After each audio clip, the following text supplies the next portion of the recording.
Tesu, tesu, tesu,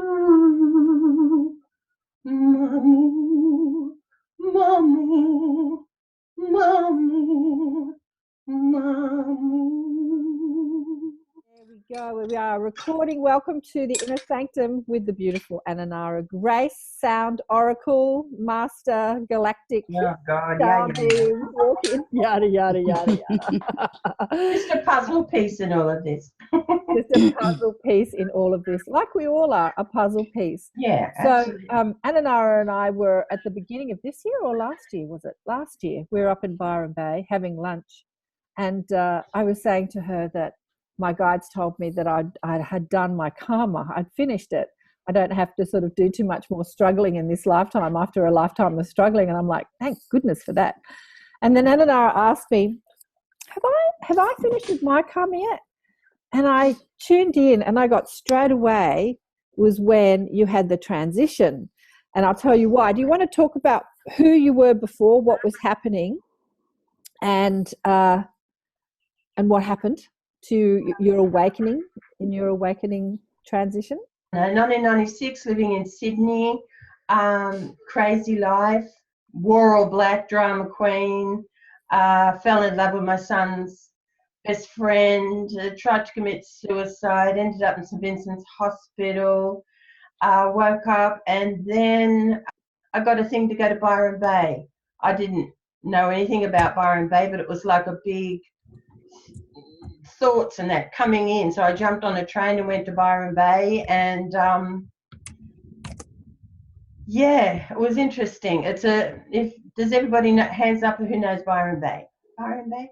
Well, it's like Sedona with water if you're in America and things like that. So yeah, anyway, things happened, short version. Things happened. I cleaned the bunkhouse, that was a hostel, and then things started to happen. I used to go to a market and see sparkles coming out of people, and then I had orgasmic love happen to me. I didn't know what that was, but I used to have all people around me who'd say things, and then I ended up answering this ad. Okay, there's so many things.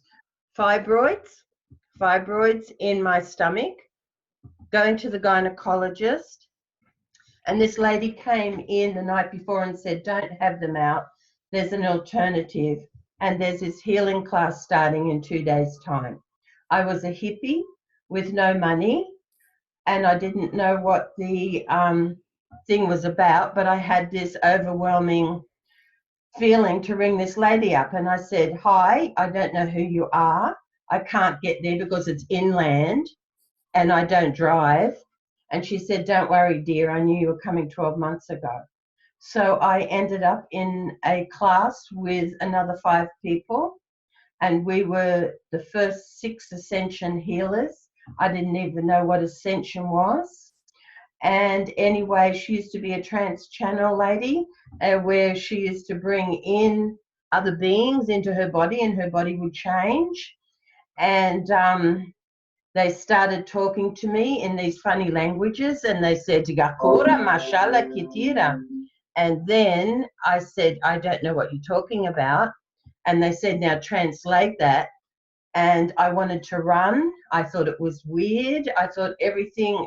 So then when I just let go because my body wasn't going anywhere, I just allowed. And what happened was a translation came in English, and I thought, wow, this is interesting. And then the worst thing, because I was a person with no self-confidence, no self-worth, sit in the corner, wouldn't say boo, and they said, you sing for the whole of the spiritual light force. Now, what would you say to that? If you've never sang in your life, you've always been told you've got a rotten voice. I went, yeah, right, mate. You know, it's just like, that was crap. But they said, you do this thing in the forest where no one's looking. And all I could think of, you know, the movie The Gremlins?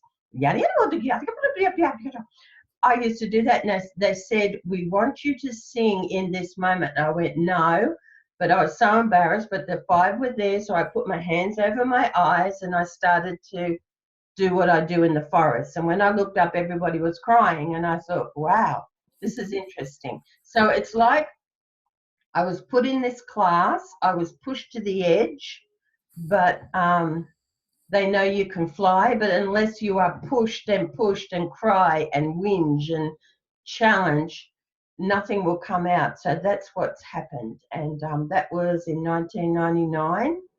Since then, I've traveled the world and do what I do, and I have a voice. But the voice is, I call myself a taxi driver because I never know what voice is going to come in. And so today, I don't know what's going to happen, but each person's here because I've called in the God presence of each one here. So something will occur to you, maybe today, tomorrow, whatever. But this is all by sacred agreement. So I'm trying to get Ananara's story down on camera because she's never actually said her story on camera. I hate talking about myself. I know. It's hard to get her to talk about herself at all. So it is an amazing story, you know. She's living in like Sydney, just sex, drugs and rock and roll, not conscious or aware at all. Tries to, you know, bump herself off and wakes up in the hospital with this like, I need to go to Byron Bay. And she didn't even know what Byron Bay was. And it's obviously where a lot of healers gather and light workers and galactic people. And it's an amazing community up there. It really is. It's just beautiful. It's about 12 hours north of Sydney. And when we were having lunch that day, and she said, as my karma finished, I got this download that actually what happened was that a different aspect of Ananara's soul walked in during that time in hospital. Like the teacher aspect, the healer aspect, the being, the galactic being that's actually here to help with the ascension and uplift. And that aspect of Ananara has no karma. But the being that she was before, like the aspect of her soul that was playing Jennifer had plenty of karma that the new aspect that walked in was kind of dealing with. Like we spoke with Francis in the inner sanctum, and Francis said that, you know, often as a spiritual team, we can come and have a physical lifetime and work on some of our team's karma, like sort of go through things in this physical life so they don't have to.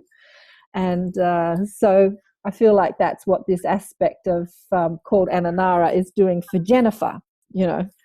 And so it was interesting to discover that. You know, I've known Ananara for over 20 years, and we'd sort of played with the idea of you being a walk-in, but it just was really clear that day that we were having lunch what was happening.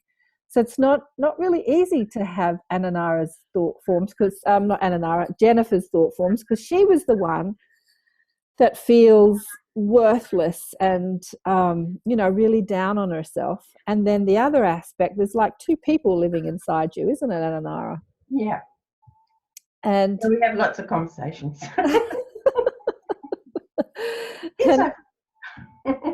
So there's this incredible being that is connected to source that brings through this amazing information and language of light and this voice, and then there's the other one that still does the I'm not worthy, and, you know, hence the shyness and all that sort of thing. So does anyone here know about the language of light? A little bit. Okay, so the language of light is the universal tongue. It's every language in one. And why would you speak it or sing it? It's because of what the vibration carries. It brings in a beautiful energy field. And at this time, there's a lot of people tapping into this. There's so many sound healers, whereas when I began, there was hardly any. And yeah, it's interesting how it's all coming together. I know when I first met Ananara, we were up in Byron. It is crazy. When you learn this stuff, you do feel like you're just, I mean, a lot of people say that in this group too. When you start tapping into this information, you just think, like, am I going completely mad? But what's so interesting is that we are so conditioned to be logical and to use that, is it left brain? Yeah, left brain, right side, left brain. That left brain, and to sort of work things out and to understand things and have that logical. And what the language of light does is it totally bypasses that aspect of us. So as Ananara said, It sounds like gobbledygook. It just Yeah. doesn't. But if you listen to it with your heart and not try and figure out what is being said, but you listen like you would listen to a piece of music without words, you would just listen and just enjoy it with your heart. You can sort of feel the essence of what's being spoken to you, even though it's music. And that's what the language of light is. It's kind of like spoken music, isn't it? Yes, absolutely. And if you went on Brian DeFlores's website, he's actually got beautiful pictures of, I think he's done the best ones of the language of light. He's got it and he writes it on that. Yeah, it's beautiful. And by the way, when you went to the Ascension class, did your fibroids clear up? Yeah, the Lord Buddha came in, touched my stomach, and it was gone in 5 minutes. How did Lord Buddha come in? He came in through the teacher, through the facilitator. And touched your stomach. Yep. And the fibroids were gone. Yep. Did you go to the hospital and have it? Was that, verified? No, because nothing. All the pain had gone. I just didn't bother. Yeah, never. That would have been much better. Okay.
Ya shoya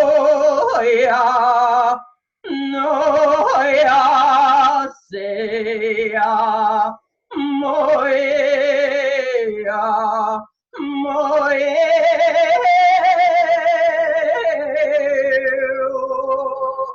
ya no ya soy ya soy ya no.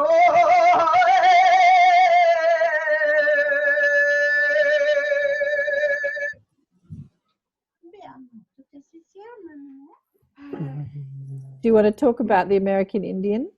Oh, well, this is just one of my, I'll do a quick version of how I got to America. Okay, we'll do that one. Someone gave me an Eye of Horus emblem from a garage sale, $2. She shined it up, gave it to me. I said, thanks. I put it on. I went to a concert. This lady saw me in the toilet at the concert and says, oh, I like that. Come to a meditation. I don't meditate, but I'm not saying anything against meditation, but I'm in a meditative space all the time. But anyway, from there, this guy came from America and he was selling white buffalo essence. And he asked me to go to America, okay? And I am a hippie, no money. But I went in my brain, okay, universe, you want me there, get me there. 5 minutes later, my sister rang up and said, here's a world ticket. So I was off. She'd sold her house and she just gave me a world ticket. And so he was leaving in 2 weeks. In that 2 weeks, I did lots of healings came in. So I did my healing work and I was off to America with one name of a person who lived in Sedona. And from there, I stayed, this is a short version, in America for 12 months. But I went to a place called Agape in Culver City. Does anyone know it? Agape with Reverend, anyway. I said, what should I do to these people, these healers that were there? And I said, I need a miracle. She said, you are the miracle. So I stayed for 12 months, supported by multimillionaires. I had an assistant. I was told I'd have an assistant before I left Australia. He'd be red haired, gay and sloppy. I met that person, Kel, and we used to drive around, but we never had much money. And so I asked on one of our trips, I said, I really want to understand sound, because this was in 2004. There wasn't many people and it was really weird out there. And I wanted to, I'm a theatrical milliner, so I wanted to meet the movies and all that, because I was near Hollywood too. And 3 Davids rang in 5 minutes. How did they know my number? The first one invited us to do a healing on him, David Del Grosso, who was Vice President of DTS Sound of America at the time. And he gave us $777 for one healing. The next one was David Cottrell. He lived in Santa Monica. He was head of the movies at the time. And I wouldn't have gotten the door unless I channeled Frank Sinatra. I thought it was crazy information that was coming out of him to him. But from that, I didn't understand that Frank Sinatra was his mentor, so he allowed me in the door. From there, I met David Elliott, who's Guru to the Stars. But while I was there, this is what happens to me. I'm walking on the beach in Laguna Beach with another lady that I met, and the universe said, birth the land of one. I said, what's the land of one? And anyway, this story came in 5 minutes. We had a piece of paper and we put the Golden Mother spider weaving the web. And anyway, so after we put the story down, at one of the barbecues the next Sunday, there was a record producer sitting next to me at the barbecue, because this happened every Sunday, right, in the 12 months. And he said, oh, do you want to come and do a record with me? Now, I'd never been in a recording studio, didn't know what to do, but I said, oh, I've got this story about the land of one. Can you help me with it? Okay. Oh, there it is. The land of one. Anyway, so what? So we went. Now, he lived in Burbank. I was in Laguna Beach. I don't drive. So the lady drove me twice. The first time I met him, did some sound, did whatever I did, but it wasn't finished. The next time I said to the universe before I got there, I really need a musician to accompany me, because who's going to be on this CD?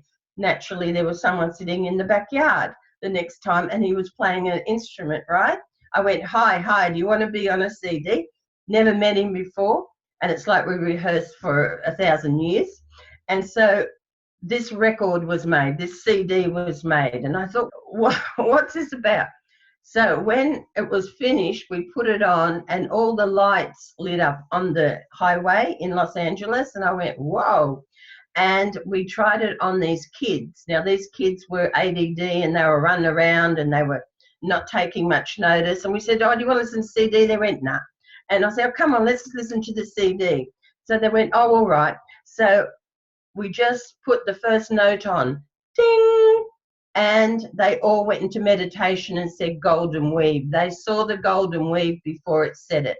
So there's something in it I can't explain, but at the time I thought, oh, beauty, you know, now I've made it. Yeah, right. 1,000 copies went around the world. The Dalai Lama has a copy, but it's just a moment in time. That's all that happened. 1,000 copies went to every country, and that was the land of one. And what else am I? Oh, and can I tell you one thing? I was singing to Doreen Virtue's secretary at the time, you know, Doreen Virtue, a million years ago.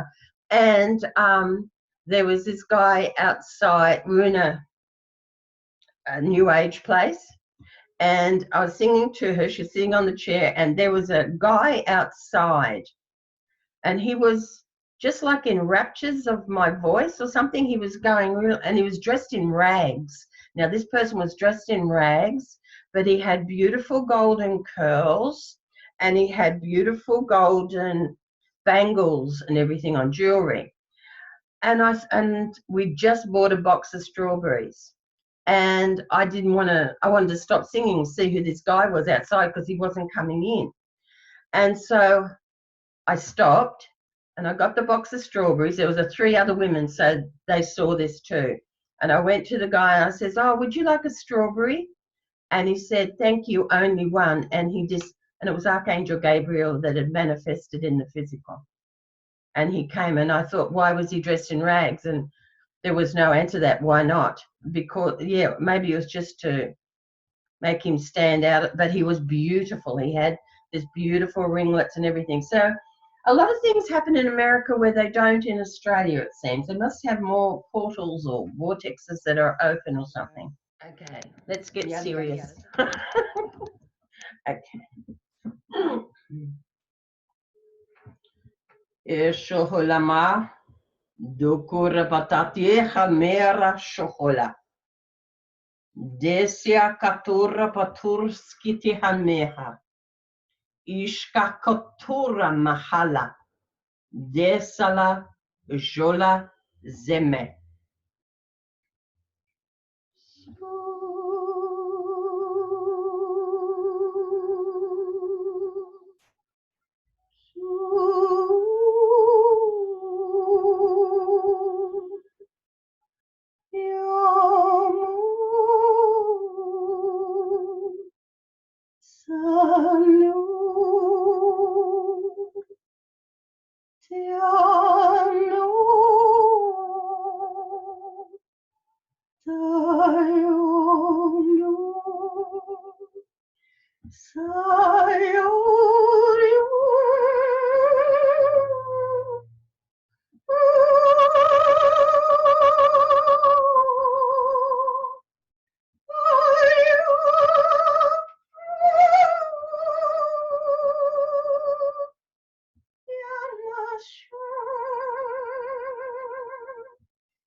Shemela Ikushamera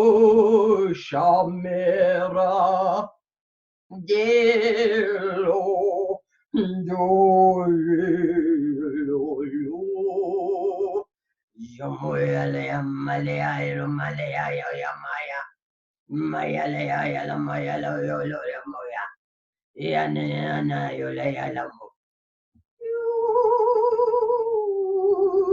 Yamoja Kialatitia Lokotora Matea Eshakalaya Naya La Mahalea Maelea De La Jona La Haya Malai Zelakia La Uya Dasia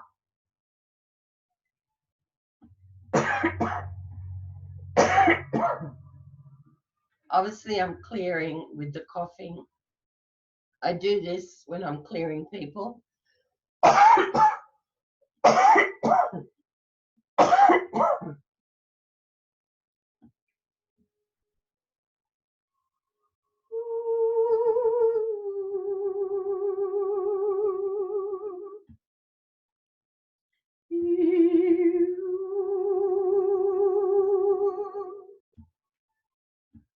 Sana cielo.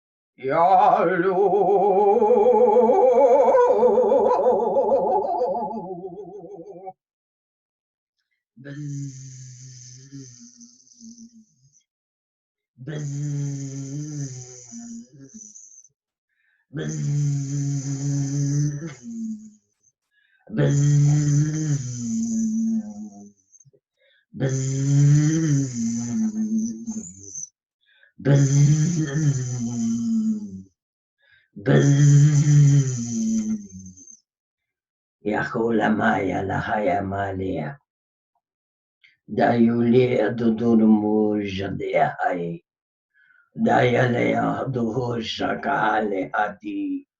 Elemea la hayade aditi ala. Ishakale mahalu. Isha kalamahashi. Kalamashi.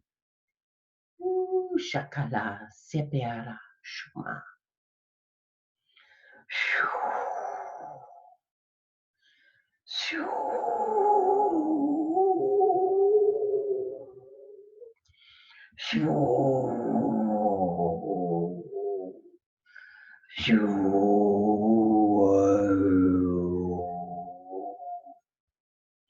Teasu, tesu, tesu,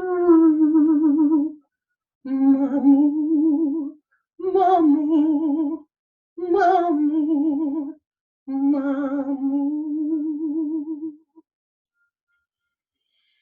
Okay. Biasuna shaniti shamana. Beshokalasiana. Deshalaba sepeti. Zepeti babo. Babo. Mamo. Bekiara. Data. To be continued. To be continued.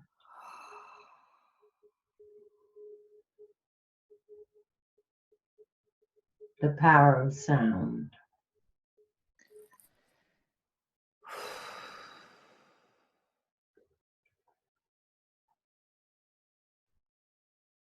Beautiful. Thank you. I'm kind